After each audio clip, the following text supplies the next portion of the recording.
안녕하세요, 후스토리입니다. 오늘은 마술과 욕망에 관련한 영화를 소개해드리려 합니다.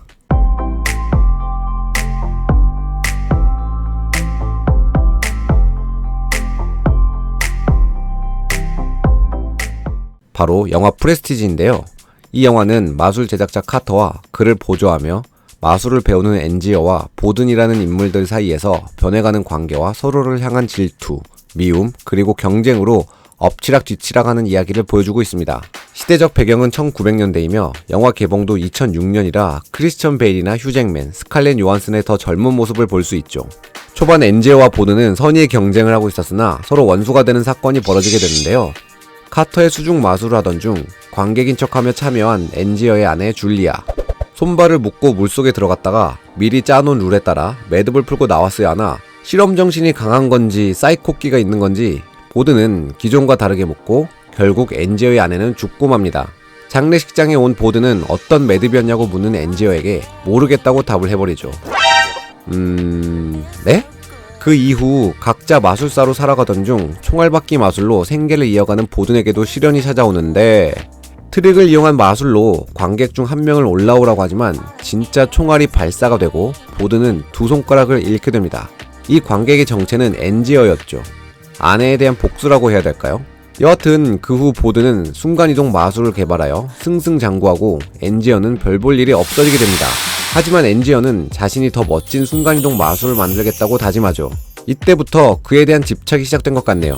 그렇게 그를 연구하다 보든이 비슷한 사람의 모습으로 눈속임을 하고 있다는 사실을 알게 되고 알코올 중독이 있는 자신과 닮은 퇴물 배우를 이용해 대박을 터뜨리게 되죠. 하지만 아직도 보든에 대한 집착을 버리지 못한 그는 자신을 사랑하는 올리비아를 보내 보든의 비밀을 알아보라고 시키지만 오히려 올리비아는 엔지어의 비밀을 보든에게 말해버립니다. 그렇지만 이 또한 보든은 다 알고 있었죠. 그 와중에 보든의 꼬드김에 넘어간 대역배우는 엔지어를 협박합니다. 그러다 결국 대역배우 대신 보든 자신이 나옴으로써 엔지어의 마술 비밀을 폭로하고 개망신을 주죠. 그렇게 열이 받은 엔지어는 테슬라를 찾아가고 엘리와 함께 순간이동 발명품을 통해 복제인간이 계속 나올 수 있다는 사실을 알게 되죠. 엔지어는 복제인간을 만드는 마술 박스로 자신의 공연을 계획하게 되죠.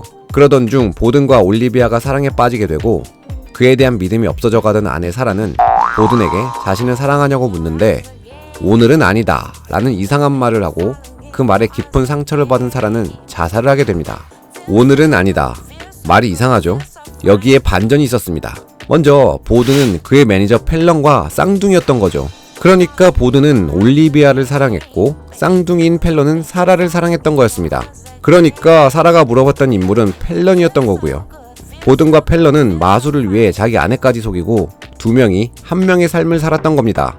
영화에도 나오지만 손가락이 잘린 보든과 같은 삶을 살아야 하기 때문에 손가락도 같은 곳을 절단해버립니다. 이때 진짜 소름 돋았네요. 또 엔지어의 순간이동 마술은 엔지어의 복제인간이었던 거죠. 분명 엔지어가 죽는 장면이 나왔는데 마지막에 다시 나온 걸로 봐서 기계로 복제인간을 만든 거라 볼 수 있습니다. 중반에 많은 모자가 있던 게 여러 복제인간을 만든 거로 보이고요. 엔딩에 보든이 죽고 쌍둥이인 펠런이 복제술로 다시 태어난 엔지어를 총으로 쏘는 장면에서도 추측할 수 있습니다. 자, 오늘은 프레스티지에 대해 소개해드려봤는데요. 명배우들의 명감독까지 좋은 영화인 건 분명하지만 확실히 놀란 감독은 자신만의 독특한 세계가 있는 것 같습니다. 쉬운 영화 찾기가 더 어렵다고 해야 될까요?